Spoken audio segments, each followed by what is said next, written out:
ગૃહ રાજ્યમંત્રી હર્ષ સંઘવીએ આજ રોજ બનાસકાંઠાના દાંતા તાલુકાના મોટા પીપોદરા ગામના 29 કોદરવી પરિવારના 300 જેટલા સભ્યોનું પુનર્વસન કરાયું. આદિવાસી સમાજના એક કુરિવાજ ચડોતરુના કારણે મોટા પીપોદરા ગામમાંથી 12 વર્ષ પહેલા હૃદય પર પથ્થર મૂકીને પોતાનું વતન છોડીને કોદરવી પરિવારના 300 જેટલા સભ્યો આ ગામમાંથી સ્થળાંતર કરીને ચાલ્યા ગયા.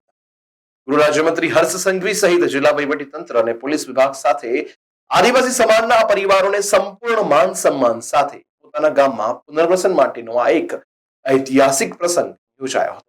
મંત્રી હર્ષ સંઘવી અને મહાનુભાવોએ એકતા એ સમાજનો સાચો અવતાર, ઝેર એ અંધકારનો ભાર તકતીનું અનાવરણ કરીને બે સમાજના આગેવાનોને એક કર્યા હતા. મંત્રીએ આદિવાસી સમાજના બંધુઓને કુમકુમ તિલક સાથે ગૃહ પ્રવેશ કરાવ્યો હતો તથા ભૂમિપૂજન સાથે ખેતરમાં મકાઈનું વાવેતર પણ કરાવ્યું હતું. મંત્રીએ આદિવાસી સમાજના બંધુઓને શૈક્ષણિક કીટ, રાશન કીટ, દિવ્યાંગ ભાઈને વ્હીલચેર તથા પ્રશંસાપત્ર એનાયત કરાયા હતા. મંત્રીએ બનાસકાંઠા પોલીસ વિભાગની સુરક્ષા સાથે સામાજિક કાર્યો માટે કરવામાં આવેલી પહેલને બિરદાવી હતી. તેમણે દરેક મુશ્કેલીમાં લોકોની સેવામાં સતત ખડે પગે રહેલ તથા સેવાનું બીજું નામ એટલે કે પોલીસની કામગીરીની પ્રશંસા કરી હતી. તેમણે રેન્જ આઈજી ચિરાગ કોરોડિયા તથા બનાસકાંઠા પોલીસ અધિક્ષક અક્ષયરાજ મકવાણા અને ટીમ દ્વારા 12 વર્ષના વેરને સમાધાન કરાવીને સામાજિક વ્યવસ્થા માટે કરાયેલા કામગીરીને વધાવીને અભિનંદન પાઠવ્યા હતા. તેમણે કહ્યું કે આદિવાસી બાંધવો માટે હવે અહીં સરકાર તથા સામાજિક સંસ્થાઓના સહયોગથી આવાસ બનાવાશે તથા તમામ જીવન જરૂરિયાત સુવિધાઓ ઊભી કરાશે, જેથી કરીને સમાજના લોકો ખેતી સાથે પોતાની માનભેર જિંદગી વિતાવશે. ઉલ્લેખનીય છે કે આદિવાસી સમાજનો એક કુરિવાજ ચડોતરું એટલે કે વેર લેવાની પરંપરા.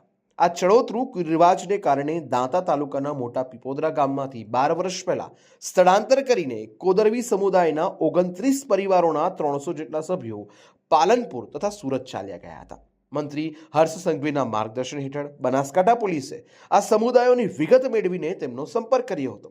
ગ્રામ પંચાયતના આગેવાનો તથા બંને સમુદાયના આગેવાનો સાથે બેઠક કરી આ પરિવારોના પુનર્વસન બાદ ગામમાં સુલેહ શાંતિ જળવાઈ રહે તે માટે બેઠકો કરાઈ હતી. આ પરિવારોની આ ગામમાં 8.5 હેક્ટર જેટલી જમીન પણ છે.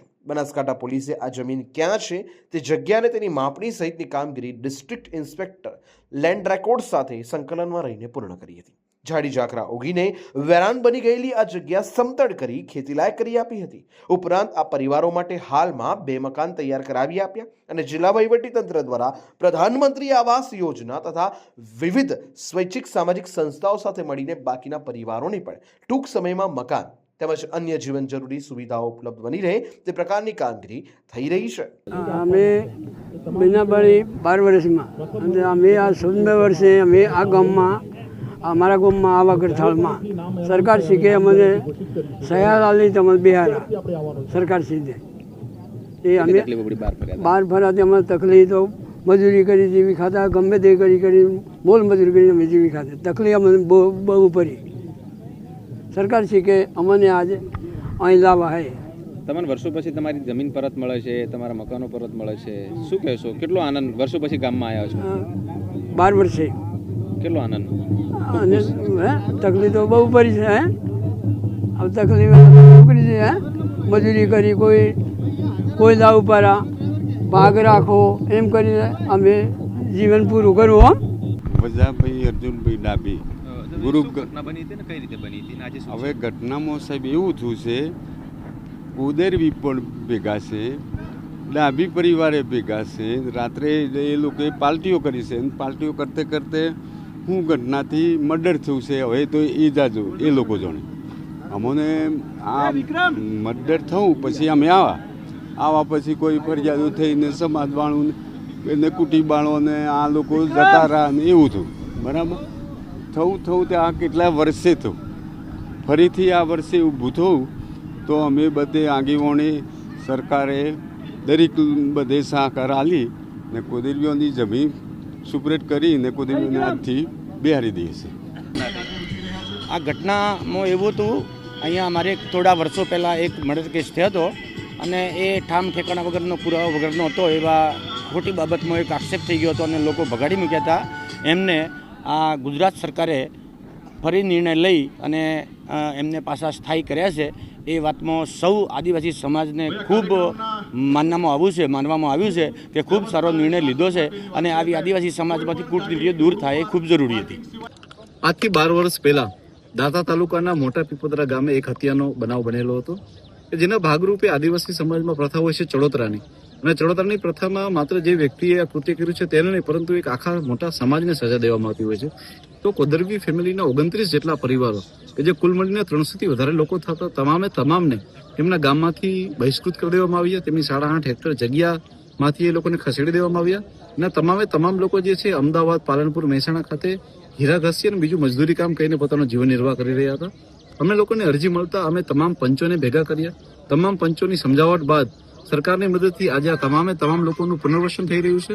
અહીંયા એમના માટે લાઇટ, પાણી અને રસ્તાની સુવિધાઓ પણ કરવામાં આવી રહી છે અને તમામ ફેમિલીને પાછા આજે અહીંયા લઈ આવી દેવામાં આવ્યા છે. આ પહેલી વખત છે કે આદિવાસી સમાજમાં કોઈ આ પ્રકારનો વ્યક્તિ જે હોય અને તેનો આવી રીતના બહિષ્કાર થયો હોય તો એના માટે થઈને આપણા ગુજરાત રાજ્યના ગૃહ રાજ્યમંત્રી શ્રી હરસંઘવી સાહેબ પધારી રહ્યા છે અને તેમના દ્વારા જે છે ખેતરમાં વાવણી કરી અને તમામ પંચોને સંદેશો દેવામાં આવશે કે આવા કુરિવાજો કે જેમાં નિર્દોષોને પણ પોતાની જગ્યાએથી વિસ્થાપિત કરી દેવામાં આવે, સામાજિક બહિષ્કાર કરી દેવામાં આવે, આ વસ્તુની પ્રથા બંધ કરી અને તમામ લોકો સરકારશ્રીની સાથે આવી રીતના જોડાય અને તમામ લોકોનો સારો વિકાસ થાય એના માટેનો એક આ કાર્યક્રમ છે. બનાસકાંઠાના દાંતા તાલુકાના મોટા પીપોદરા ગામે બરાબર 14 વર્ષ પછી 29 પરિવાર અને 300 જેટલા નાગરિકો ફરી પુનર્વસન પામી રહ્યા છે. હું બનાસકાંઠા જિલ્લા પોલીસને, વહીવટી તંત્રને ખૂબ અભિનંદન આપું છું કે જેમને માત્ર કાયદાની ચોપડીએ નહીં પરંતુ સામાજિક અને પ્રેમની ચોપડીએ બેઉ સમાજોની વચ્ચે રહીને છેલ્લા અનેક મહિનાઓથી બેઠકો કરાવીને વહીવટી તંત્ર બનાસકાંઠાને અને પોલીસે સાથે મળીને આ બેઉ સમાજને ભેગા કર્યા, બેઉની વચ્ચે વેર પૂર્ણ કરાવ્યું અને વર્ષો જૂની જે પ્રથા છે એ પ્રથાને બાજુમાં મૂકીને આગળ વધવાનું અને પ્રેમના સંબંધને એક નવો સંબંધ બનાવરાવીને આ લોકોને આજે પાછું પુનર્વસન કરાવરાવ્યું છે. સામાજિક સંસ્થાઓને સાથે રાખીને પાકા મકાન બનાવી આપ્યા, ખેતીની જગ્યાએ જ્યાં જંગલના ઝાડવા આવી ગયેલા હતા સાફ કરીને, પોલીસ અને વહીવટીતંત્ર સાથે મળીને આખી જગ્યા સાફ કરીને આપી. આજે આપ જોઈ શકો છો ફરી ખેતી કરતા થઈ ગયા લોકો.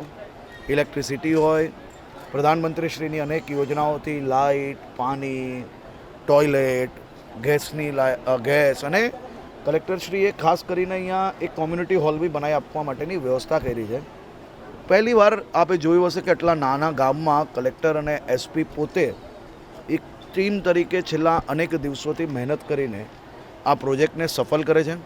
આખી ટીમ કામગીરી કરે છે અને એક વહીવટીતંત્ર ટીમ બનાસકાંઠા તરીકે કામગીરી કરીને આજે ઇતિહાસનું સૌથી મોટું કહી શકાય કે પુનર્વસન આ વિસ્તારની અંદર કરાવ્યું છે. હું આખી ટીમને ખૂબ અભિનંદન આપું છું. અહીંયાથી સીધું માં અંબાના ચરણોમાં પ્રાર્થના કરવા જવાનો છું. આ બધા જ પરિવારો ફરી એકવાર સાથે મળીને અહીંયા ખુશખુશાલ જીવન જીવી શકે તેવી માં અંબા બધાને મનોકામના પૂરી કરે અને ભાદરવી પૂનમના મેળાની તૈયારીની સમીક્ષા લઈશ.